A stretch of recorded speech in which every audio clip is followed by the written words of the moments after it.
Hello everyone, আজকে আপনাদের সাথে আমাদের বাসার দুপুরের রান্নাবান্নার কিছু অংশ শেয়ার করব। তো এখানে ফুলকপি রান্না করা হবে। ফুলকপিগুলোকে আগে লবণ দিয়ে সিদ্ধ করে নিচ্ছে, যেন ফুলকপির গায়ে যে একটা গন্ধ থাকে ওইটা যেন আর না থাকে। তো আজকের তরকারিগুলো রান্না করা হবে এই মাছগুলা দিয়ে। আর এটা শিং মাছ। শিং মাছ পরিষ্কার করা কিন্তু অনেক বেশি কষ্ট। তো আমি দেখতেছিলাম যে পরিষ্কার করা যাচ্ছে কিনা, যদিও অর্ধেক পরিষ্কার করে এখানে রাখা হয়েছিল। তারপর মাছ ভেজে নিচ্ছি। মাছ ভেজে দেন অর্ধেক মাছ দিয়ে ফুলকপি রান্না করবে, আর অর্ধেক মাছ দিয়ে মানে এভাবে শুধু মাছ রান্না করবে আর কি। তো এখানে ফুলকপির মধ্যে সব ধরনের মশলা দিয়ে দেওয়া হয়েছে, মশলা দিয়ে সুন্দর করে কষিয়ে নেওয়া হচ্ছে।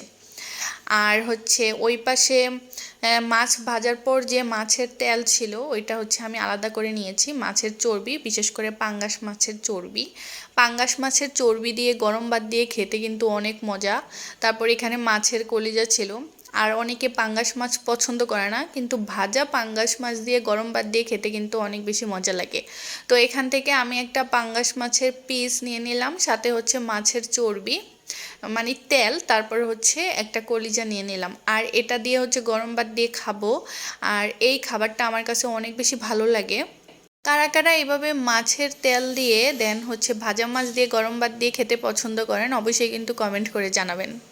আমার তো অনেক ভালো লাগে। মাছ তরকারিতে দিলে তেমন একটা মজা লাগে না আমার কাছে, এভাবে ভেজে দেন গরম ভাত দিয়ে খেতে অনেক মজা লাগে।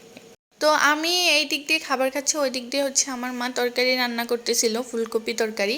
তো আপনাদের সাথে আর পুরোটা রান্না শেয়ার করতে পারলাম না। তারপর এসে দেখলাম যে তরকারি রান্না শেষ। তারপর ভাবলাম যে আমি এই মাছ তরকারিটা রান্না করে নিই।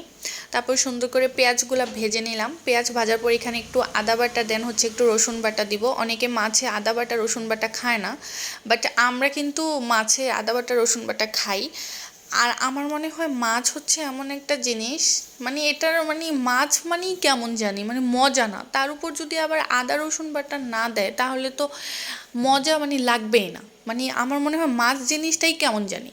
তো মাছে হচ্ছে আদা রসুন বাটা দেয় না কোন মাছে, যে যেমন ইলিশ মাছ। ইলিশ মাছের নিজের একটা কি থাকে, স্মেল থাকে, সুন্দর একটা স্বাদ থাকে, গ্রান থাকে।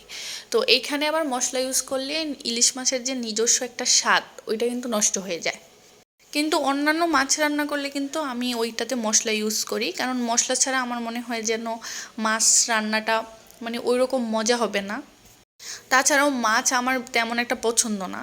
মাছ তেমন একটা আমার ভালো লাগে না। তরকারিতে খুব কমই আমি মাছ যখন রান্না করা হয় তরকারি দিয়ে, আমি শুধু তরকারিটা খাই বা সবজিটা খাই, তেমনভাবে মাছ আমার খাওয়া হয় না।